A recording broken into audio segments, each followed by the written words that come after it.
nous interrogons-nous parfois si notre travail incessant peut réellement nous éloigner du résultat désiré? Tout au long de cette vidéo, nous allons plonger dans une analyse profonde, cherchant à comprendre comment nous pouvons appliquer avec sagesse la loi de l'effort inversé dans nos parcours quotidiens. Êtes-vous prêt à repenser la manière dont nous abordons nos objectifs et nos défis? Aldous Huxley, l'auteur renommé du « meilleur des mondes », n'est pas souvent associé au stoïcisme, mais ses idées sur l'efficacité de l'effort sont fascinantes et s'alignent avec certaines notions stoïciennes. La loi de l'effort inversé, telle que décrite par Huxley, suggère que, dans de nombreuses situations, le travail acharné peut nous éloigner du résultat souhaité. Cela peut sembler contradictoire dans un monde qui nous enseigne à valoriser la sueur et les larmes comme éléments essentiels au succès. Cependant, nous allons explorer comment cela s'aligne avec les leçons stoïciennes. En examinant cette loi intrigante, nous nous rendons compte que l'efficacité de l'effort est profondément liée à sa direction et à son intensité. Il ne s'agit pas de décourager la diligence, mais plutôt de cultiver un discernement avisé sur où investir notre énergie. Cette approche s'harmonise avec les principes stoïciens, qui soulignent l'importance du discernement et de l'adaptabilité face aux adversités. Comprendre quand il est approprié de reculer, de réévaluer et d'ajuster notre parcours devient crucial dans l'application pratique de la loi de l'effort inversé. Lorsque nous appliquons la loi de l'effort inversé à la sphère quotidienne, ces applications pratiques se révèlent éclairantes. Prenons l'exemple de buts et de projets qui semblent résister à tous les efforts déployés. Au lieu de persister sans cesse, la sagesse de la loi de l'effort inversé suggère qu'un pas en arrière peut être la clé pour débloquer la voie à suivre. Cela implique une analyse minutieuse de l'approche actuelle, en questionnant si nous investissons efficacement ou si nous nous enfonçons simplement dans un cycle frénétique de travail. Dans les domaines de la vie où nous n'avons pas de contrôle direct, l'acceptation stoïque s'aligne avec la loi de l'effort inversé. Accepter que certaines choses sont hors de notre influence nous permet de rediriger notre énergie là où nous pouvons avoir un impact. Ainsi, l'application judicieuse de cette loi n'est pas seulement une stratégie efficace, mais aussi une invitation à la réflexion sur l'équilibre entre notre quête d'objectifs et une approche plus mesurée et stoïque face aux vicissitudes de la vie. Dans l'exploration de la loi de l'effort inversé, il est crucial de souligner le rôle de la résilience dans le contexte de cette perspective. La résistance face aux obstacles est une qualité valorisée par les stoïciens, et la loi de l'effort inversé ne nie pas cette vertu. Au contraire, elle nous incite à appliquer notre résilience de manière stratégique. Au lieu d'insister implacablement sur une approche infructueuse, la résilience intelligente suggère la capacité de s'adapter et de réévaluer lorsque cela est nécessaire. Cette synergie entre résilience et discernement est fondamentale pour trouver l'équilibre entre la persévérance et la sagesse stratégique, transformant l'adversité en une opportunité de croissance et d'apprentissage. En contemplant la loi de l'effort inversé dans un contexte plus large, il est possible de percevoir comment cette perspective s'intègre harmonieusement à la quête de l'efficacité existentielle. Les stoïciens prônent une vie vécue avec dessein et sagesse, et l'application judicieuse de cette loi s'inscrit parfaitement dans ce paradigme. L'idée n'est pas de travailler moins, mais de travailler de manière plus intelligente, en dirigeant notre énergie là où elle est la plus impactante. En embrassant la loi de l'effort inversé, nous ne sommes pas seulement en train d'optimiser nos efforts, mais aussi de cultiver une approche plus réfléchie face aux défis que la vie nous présente. Cette intégration entre le stoïcisme et la vision de Huxley offre une lentille unique pour contempler nos parcours individuels, nous invitant à transcender la culture de l'effort effréné au profit d'un voyage plus significatif et en alignement avec nos vraies valeurs. La distinction vitale entre le travail acharné et le travail intelligent. La dichotomie entre le travail acharné et le travail intelligent reflète une dimension cruciale dans la quête du succès et de l'accomplissement.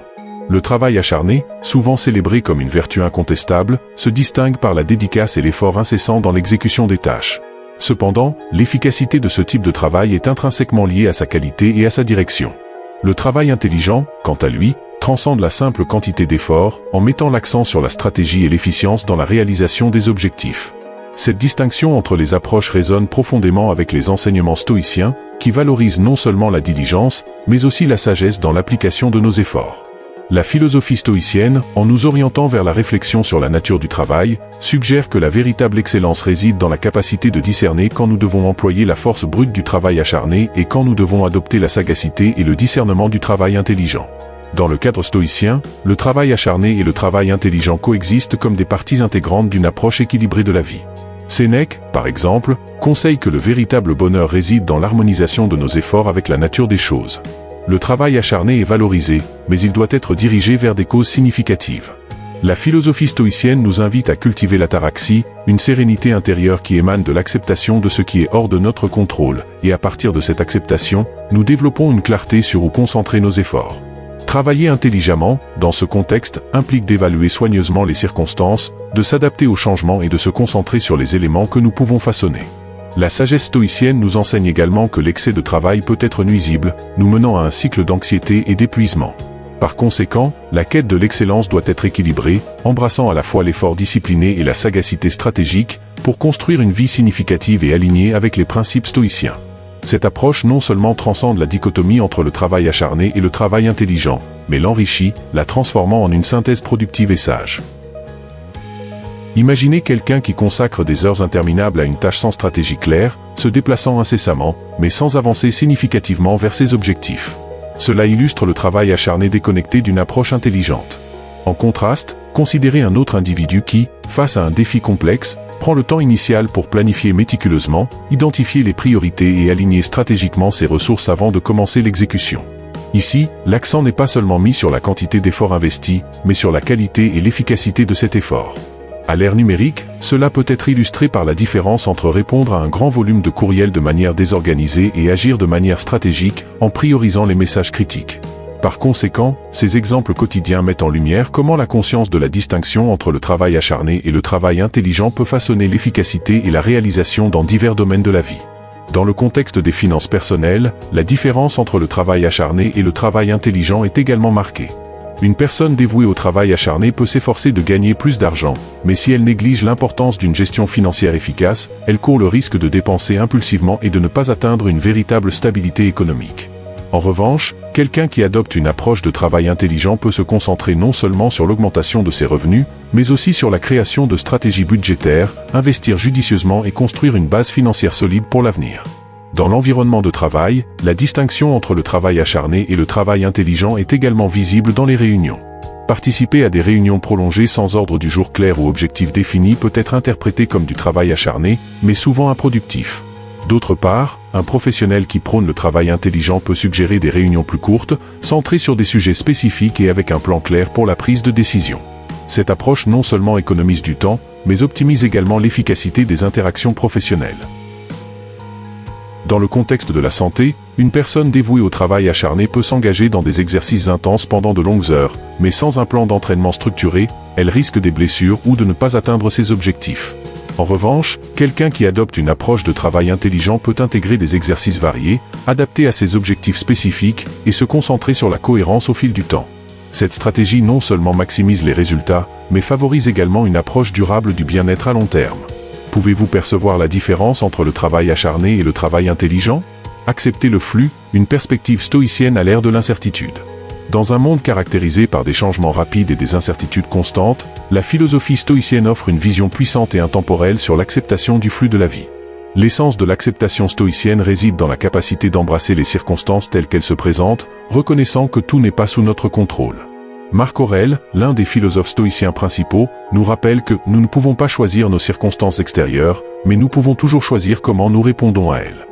Dans ce contexte, accepter le flux implique de reconnaître la nature éphémère des événements et d'apprendre à s'adapter plutôt qu'à résister. L'acceptation stoïcienne n'est pas une résignation passive, mais une approche proactive pour faire face aux changements inévitables. À l'époque contemporaine, cela se traduit par comprendre que la vie est fluide, remplie de hauts et de bas, et que la véritable paix intérieure réside dans notre capacité à ajuster les voiles de notre voyage, naviguant avec sagesse à travers les vents imprévisibles de l'existence. L'acceptation stoïcienne va au-delà de simplement subir les événements extérieurs, elle implique une transformation interne, une profonde compréhension que le bonheur n'est pas lié aux circonstances extérieures, mais plutôt à notre perception et à notre réponse à ces circonstances. Sénèque, un autre philosophe stoïcien éminent, nous rappelle que ce ne sont pas les choses qui nous perturbent, mais nos interprétations d'elles. En adoptant cette mentalité, nous cultivons une résilience qui transcende les adversités. Cela ne signifie pas nier la douleur ou la difficulté, mais plutôt embrasser ces défis comme des occasions de croissance et d'autotransformation. Accepter le flux, dans la perspective stoïcienne, est donc un voyage intérieur d'autodécouverte et de renforcement émotionnel. En pratique, cela se traduit par développer une attitude de détachement sain, reconnaissant que les choses peuvent ne pas toujours suivre le cours désiré, mais que nous pouvons choisir comment répondre et apprendre de chaque expérience. Cette acceptation profonde ne nous rend pas seulement plus résilients face aux turbulences de la vie, mais nous permet aussi de vivre de manière plus complète et significative, indépendamment des vicissitudes extérieures. Dans les relations, l'acceptation du flux peut être cruciale. Accepter que les gens ont leur propre parcours, valeurs et rythme de croissance peut réduire les conflits inutiles. Au lieu d'essayer de contrôler ou de changer les autres, l'approche stoïcienne encourage la compréhension et le respect des différences, favorisant des relations plus saines et gratifiantes. Lors de l'établissement d'objectifs personnels, l'acceptation du flux ne signifie pas abandonner les buts, mais plutôt adapter l'approche si nécessaire. Par exemple, si un changement inattendu de circonstances modifie vos plans initiaux, la mentalité stoïcienne encourage à réévaluer et à définir de nouveaux objectifs alignés avec la nouvelle réalité, évitant les frustrations inutiles. Accepter le flux dans le voyage de santé implique de comprendre que nous n'aurons pas toujours le contrôle sur des facteurs externes, tels que des maladies inattendues.